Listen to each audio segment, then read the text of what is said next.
સ્વાગત છે તોરલની પાકશાળામાં તમારું। આજની વાનગી છે દૂધીના મુઠિયા। તો જોઈએ।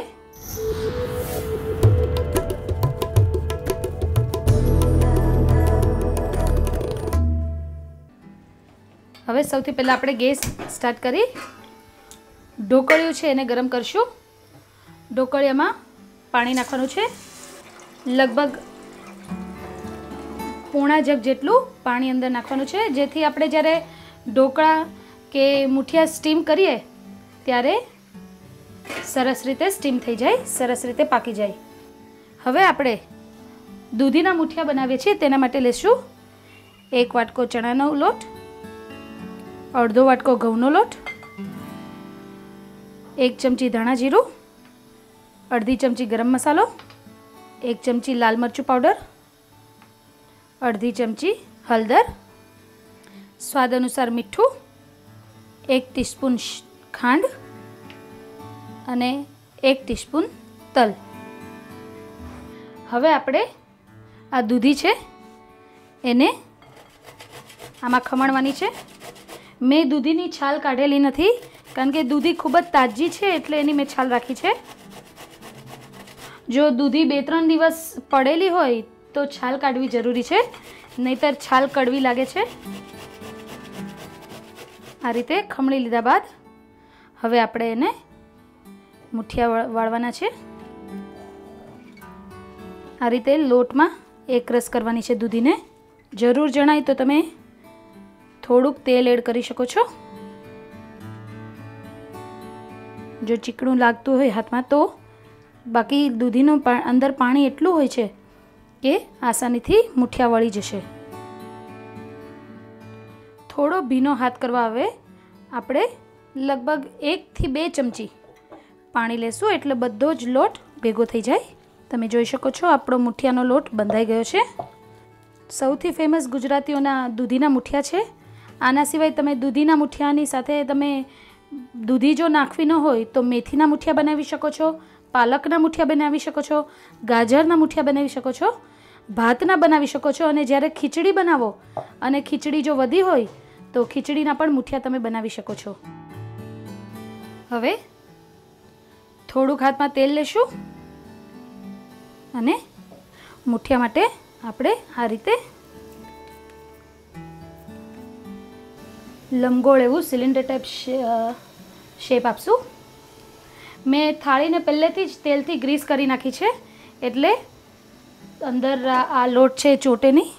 હવે તમને આ રીતે ન વાળવા હોય તો તમે આ રીતે નાના નાના ગોળા વાળીને પણ મૂકી શકો છો, અને જો તમારે બાફવા ન હોય તો આને તમે સીધા જ તેલમાં વઘારી શકો છો। પણ આ મેથીના મુઠિયાનું એક હેલ્ધી વર્ઝન છે કે જેને તળેલું ન ખાવું હોય, કે જેને ઓછું તેલવાળું ખાવું હોય, એના માટે આ રીતે હવે આપણે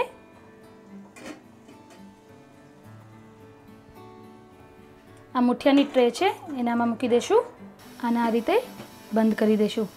લગભગ 10 થી 15 મિનિટ માટે આપણે આ રીતે મુઠિયાને પકવવા દેવા પડશે। ત્યારબાદ ઠરી જાય પછી એને આપણે વઘાર કરીને સર્વ કરીશું।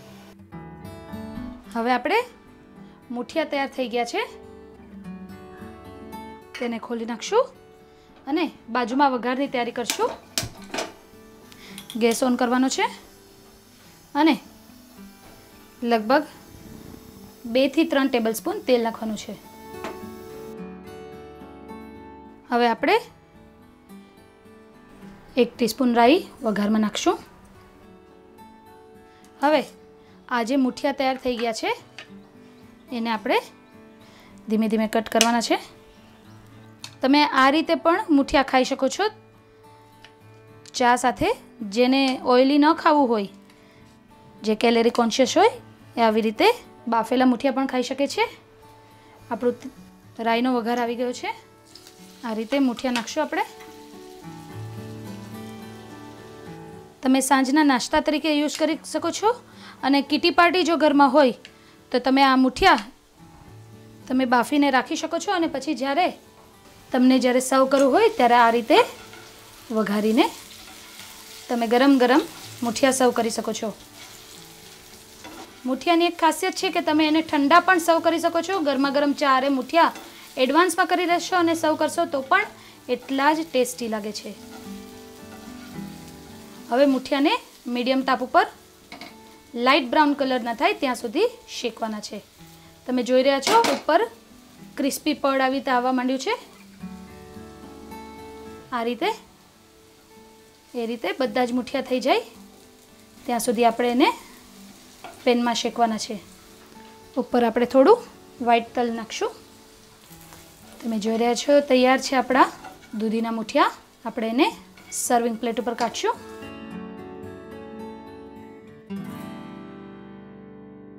તો આપણા દૂધીના મુઠિયા રેડી છે.